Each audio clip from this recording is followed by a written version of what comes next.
There are very few managers in modern football like Antonio Conte.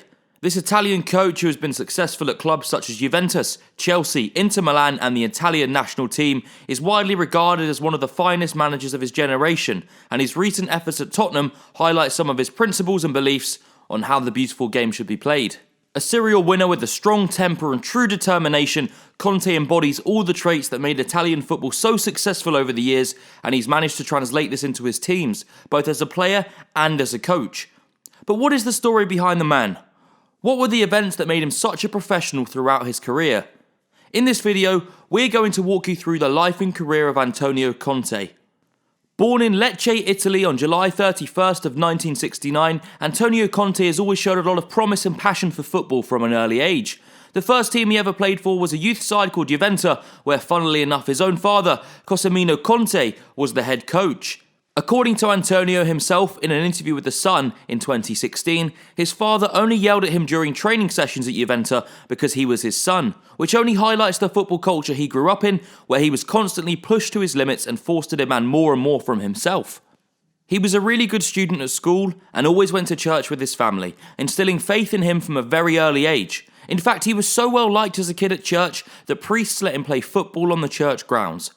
He grew up in an environment where he had lots of role models, and the values they taught young Antonio remained with him throughout his life.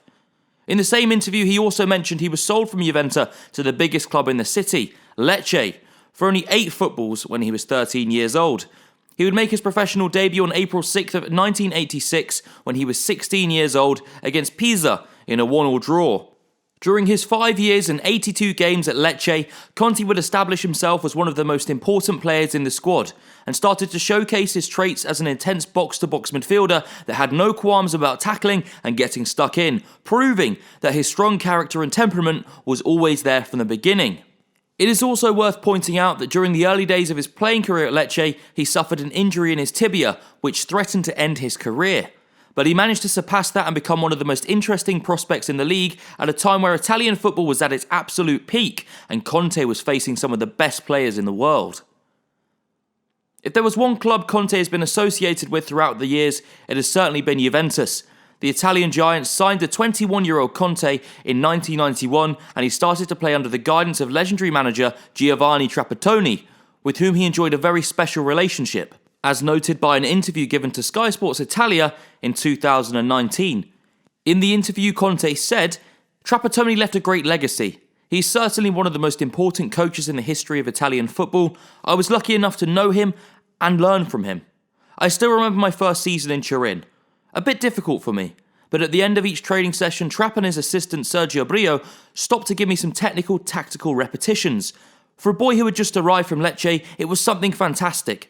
The fact that a person who had won so much would stop with a young man with high hopes made me responsible and made me proud." The special connection went both ways, with Trapattoni being very flattering of Conte throughout the years and becoming a footballing father of sorts for the young midfielder. In an interview with the Daily Mail in 2017, the great Italian manager highlighted Antonio's virtues as a player and what made him so important for Juventus for so many years. Trapattoni said the following of Conte: "Antonio was a very generous player, always attentive, always curious, and he never gave up. He was humble and unpretentious, one of the humble greats. His work rate was incredible, tactically he was a very versatile footballer, and he could play virtually anywhere in midfield. For me, these players make the difference in the long run, more than players with more specific qualities. The Italian Championship is tough, and you need players who can play in different positions." And Trapattoni would prove to be right. While the time they spent together from 1991 to 1994 didn't result in the league title the club desired for so long, Conte managed to establish himself as one of the key players in the squad, and his work rate, determination and leadership would become essential for the club's success for the remainder of the decade. If Trapattoni was the manager that saw potential in Conte and helped him to believe in himself, it was Marcello Lippi who exploited this potential and nurtured Conte, allowing him to reach new, unexpected heights. Marcello Lippi arrived from Napoli in 1994 and was the one that took Juventus back to the upper echelons of Italian and European football as a whole, winning the Scudetto multiple times and the coveted Champions League trophy in 1996, with Conte making the starting lineup for the final. Lippi's influence can still be felt in football in recent years. Players such as Didier Deschamps and Zinedine Zidane have become extremely successful managers, and Conte is also on this elite list. In an interview with Sky Sports Italia in 2016, Conte talked about the early days of playing under Lippi's guidance and the impact it had on him. He said, "I remember when Marcello Lippi arrived from Napoli with great ambition and determination. He was very important, as he was able to transmit to us precisely what he wanted. We hit rock bottom with a defeat to Foggia, so Lippi said if we have to lose, we'll go down fighting. From then on we attacked, pressed high and took the game to the opposition. Lippi was excellent at motivating the squad and passing on his ideas. I think the most important thing for a coach is to have a great clear vision and transmit that clearly to his players.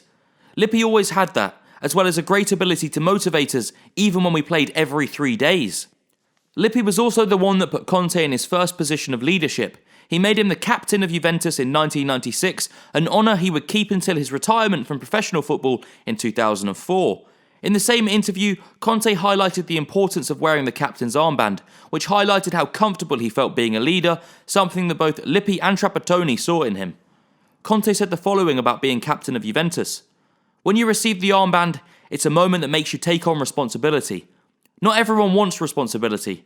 It is important that the captain must always put the team first, ahead of personal interests, even if he has to pay the heavy price for that." Lippi clearly knew what he was doing by giving Conte a leadership role, and Conte would deliver consistent performances whilst playing alongside the likes of Zidane, Alessandro Del Piero, Deschamps, Pavel Nedved, Roberto Baggio and David Trezeguet, and many more legends of the game. But when speaking to Radio DJ in 2019, Lippi said something that emphasised not only Conte's character as a player and teammate, but also the vision that he would have as a coach. Lippi said this of Conte. "Conte is a driving force. He always was. He was an example in training and in the game. He was a leader, and I had an infinite number of them. A charismatic leader. He always knew what to say at the right time. Once something happened, Antonio ran halfway across the pitch and lost the ball. Zidane chased the opponent so far and recovered the ball, stopping them from scoring. Conte said to me at the end of the game, 'Mister, do you realise what a team we are? I must never dribble. Zidane must do it. Instead, I dribbled and he recovered for me. That's why we win. For this spirit.' After 13 years at Juventus, Conte retired from football in 2004, having won 5 Serie A titles, 1 Coppa Italia, 1 Supercoppa Italiana, 1 UEFA Champions League, 1 UEFA Cup, 1 Intercontinental Cup and 1 UEFA Intertoto Cup. It was also a career of tough defeats. Losing the World Cup final against Brazil in the USA World Cup of 1994, he also lost 3 Champions League finals with Juventus and a Euros final against France in 2000. This gave Conte great experience in how to deal with defeat and bounce back, highlighting how part of Conte's character was to deal with defeat. Conte said the following in an interview with the Daily Mail. "When you lose, you learn. You try to see why you didn't win. You learn a lot about yourself. To win is beautiful. I find peace in myself when I win. For this reason, I want to work very hard and find solutions and give options to my players. Only when I win am I relaxed." He was widely loved and respected by Juve supporters, coaches and teammates because of his rock-solid work ethic alongside a commitment to winning every game that was simply unparalleled. Conte's journey as a player might have ended, but there was still a long way to go for him in the beautiful game. So, you've been one of the most successful Italian midfielders of your generation, a long-time captain of one of the biggest clubs in the world, and you've been coached by Giovanni Trapattoni, Marcello Lippi, Arrigo Sacchi and Carlo Ancelotti. Where'd you go from there? The answer was obvious. Coaching and management. In a way, Conte's legacy as a coach has become even greater than his time as a player, and he's likely to have a bigger place in history due to what he has accomplished as a manager as opposed to as a player. A man whose playing days definitely reflect his way of coaching, he stated in an interview with 442 in 2016 how his time as a player influenced the way he would handle footballers as a coach. "I did not have Zinedine Zidane or Roberto Baggio's talent as a player, and I have played with both. That even when they were circled, they could try to break through or create interesting situations with the ball. When I was a player, my efforts and work rate, my willingness to sacrifice fitness and humility made up for my lack of pure talent, but sometimes, if I didn't find a teammate next to me, I might lose the ball.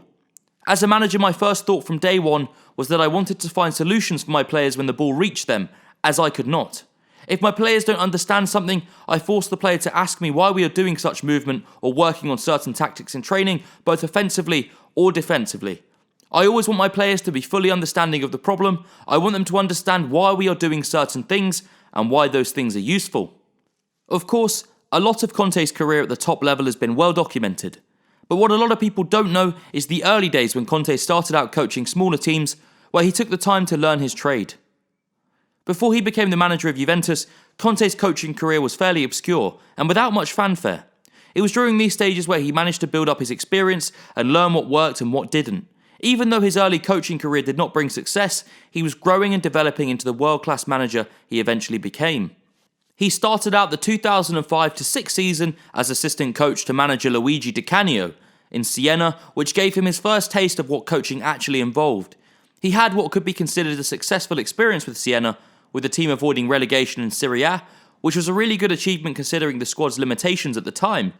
But after just one season as an assistant coach at Siena, the former Juventus man was ready to venture out on his own, and his first job as a head coach was with Serie B side Arezzo in the 2006-07 season. This is where we get to see some of the first setbacks in Conte's managerial career and how he has had to build himself from the ground up in this new chapter of his life in football. His time at Arezzo didn't last long, and Conte was sacked after a run of 9 winless games, resulting in a massive disappointment for both Conte and the club itself. However, after his successor failed to steer the ship, Conte was hired once again during that very same season in 2007, and while the results certainly improved, he failed to save the team from relegation.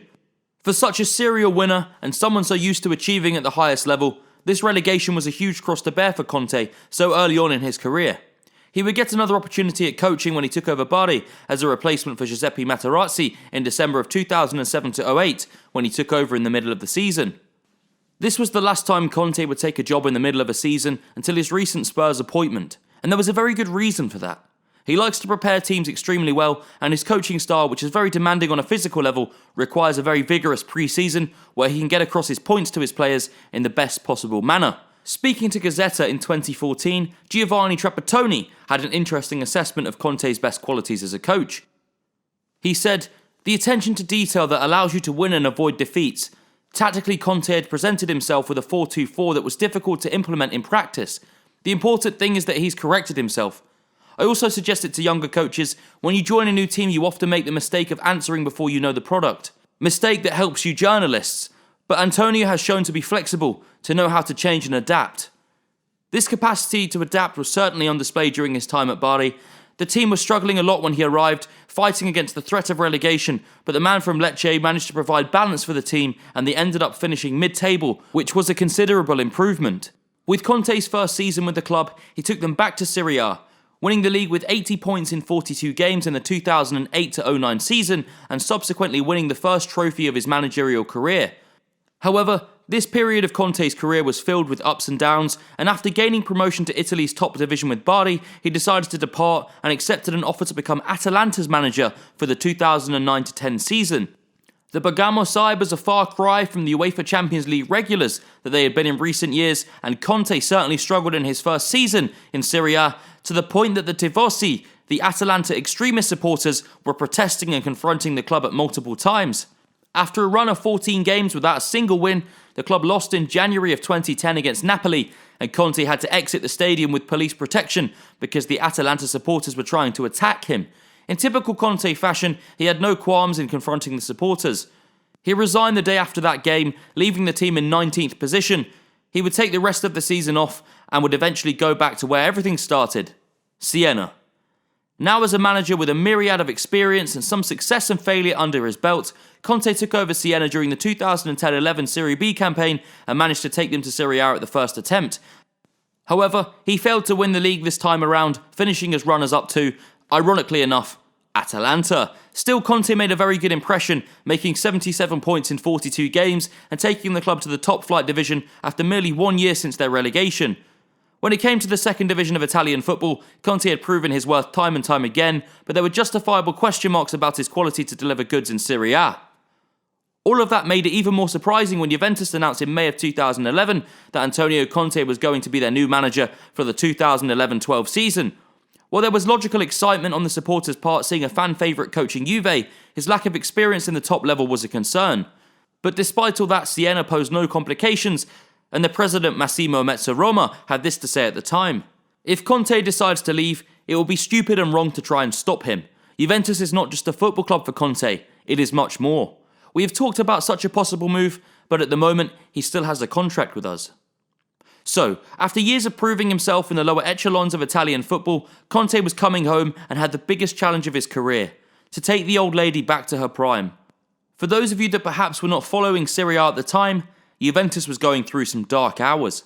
After the Calciopoli match-fixing scandal of 2006, the Italian giants were relegated to Serie B, and despite the fact they achieved promotion after just one season, they never fully came back to their best, often struggling to challenge the Milan clubs for the Scudetto.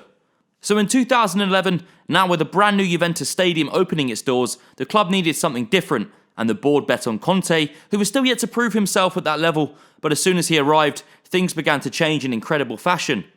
Luca Marone, who was a player from Juventus' under-21 team at the time, did an interview with The Guardian in 2017 and had this to say about the experience of working with Conte.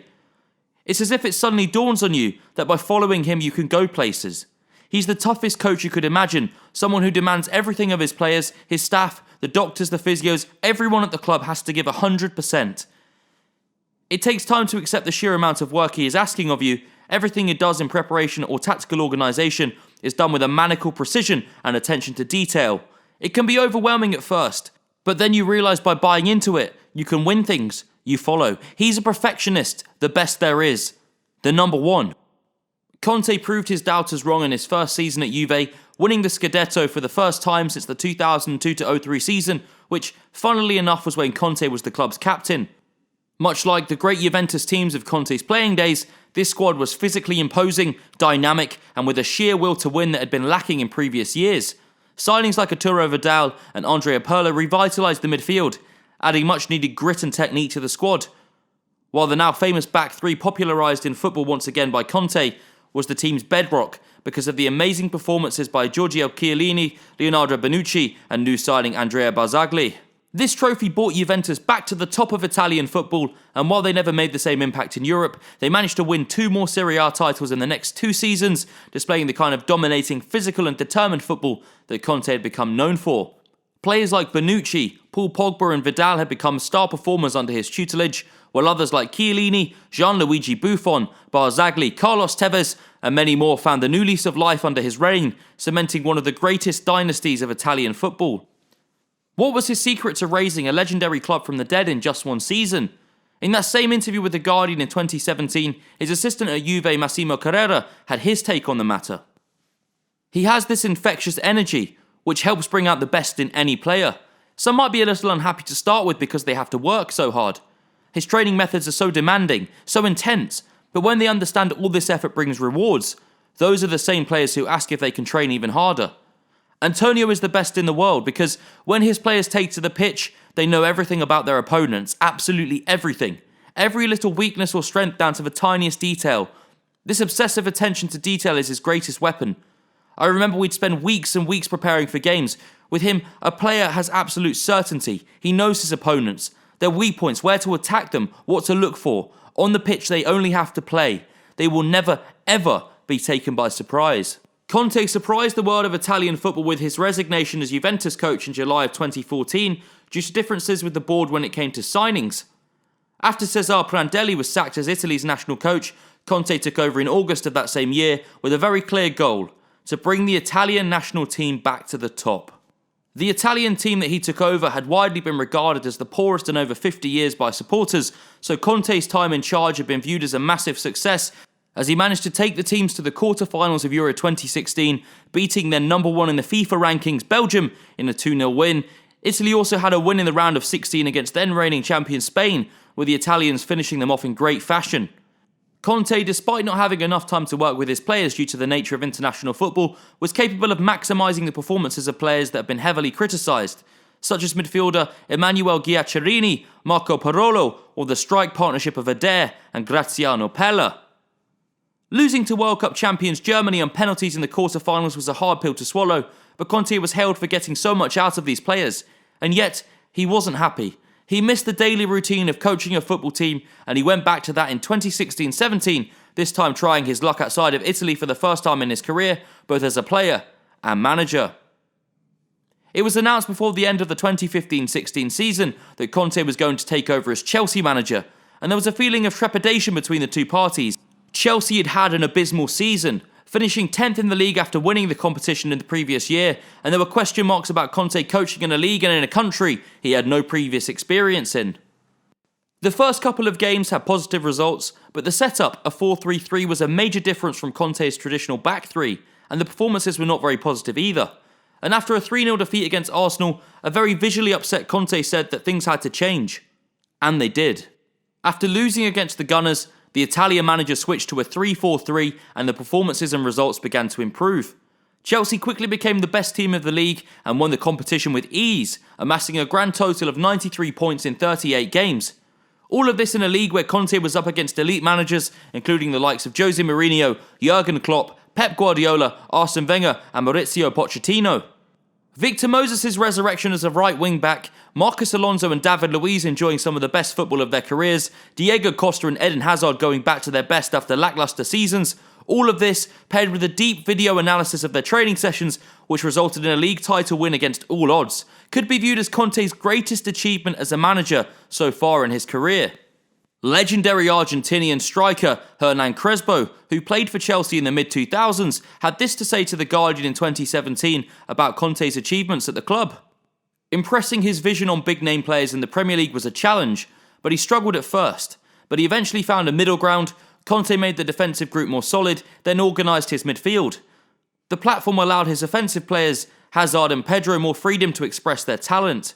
He is replicating what he did at Siena and Bari, ensuring his players know exactly where to be on the pitch at any one time, and proving yet again that managers schooled at Coverciano, the Italian FA's headquarters in Florence, are the best tactically in the world. Next season would prove to be a lot different though. Some players like Diego Costa and Nemanja Matic, who were key to their league title winning performances, left, and players like Moses, Gary Cahill, Marcos Alonso and others were not capable of replicating their form. Along with this, Conte struggled in Europe, his long-time Achilles heel as a manager. He ended up finishing 5th in the league and winning an FA Cup trophy against Manchester United, but it was very clear that he wasn't going to remain as Chelsea manager and was sacked in July of 2018. It ended in an acrimonious fashion, but Chelsea have rarely looked as dominant as they did during their first season with the Italian manager. After taking a sabbatical, Conte came back to coaching in the 2019-20 season, becoming the manager of Inter Milan. This was of course seen as a betrayal by the Juventus faithful, and Conte's relationship with the supporters of his former team has taken a huge toll ever since. Inter had improved after years of misfortune and underperformances, with manager Luciano Spalletti qualifying for the Champions League for the first time in a long time, but the team never looked convincing. Conte quickly did what he does best, make smart signings for short-term gain and start maximising the existing resources at his disposal. The Inter Milan side he coached for the next 2 seasons was a typical Conte team. Physically imposing, defensively solid and dynamic in attack, Inter started to improve their performances in the league, but continued to struggle in their European ventures. This was clearly shown in the first season, where they lost the title to Juve by a couple of points and lost the Europa League final to a solid Sevilla side in self-destructive fashion. But one thing that was shown in his 2 seasons at Milan, especially in the second, where he managed to win the Scudetto for Inter for the first time since Jose Mourinho's historic treble in 2010, was how good Conte is at restoring a player's confidence and getting excellent performances out of them. Former Manchester United players like Romelu Lukaku, Ashley Young, Alexis Sanchez and Matteo Darmian found the new lease of life at Inter. Christian Eriksen, peripheral in his final months at Tottenham, ended up becoming a key part in the second half of the season when they won the Scudetto. Arturo Vidal, while good at Barcelona, found the best version of himself once more with the manager that brought him to Juve all those years ago. Inter Milan players he inherited, like Lautaro Martinez, Brozovic and Perisic, also played some of their best football. He eventually left due to disagreements with the board in May of 2021. Another key trait of Conte is that he demands a lot more from his boards and has no qualms about causing a scene or resigning if it comes down to it. He's the ultimate take it or leave it manager. In the middle of the 2021-22 season, he took over at Tottenham with the goal of not only taking Spurs to the Champions League for the next season, but also to bring the club silverware after years of being perceived as massive underachievers. Can he do it? Time will tell. But one thing is for certain, this is a man whose principles of dedication, commitment and hard work have defined his life in football. These are the principles he lived by as a player, always willing to give his life for his teammates and his team, and these characteristics continue to be on display through his work as a manager.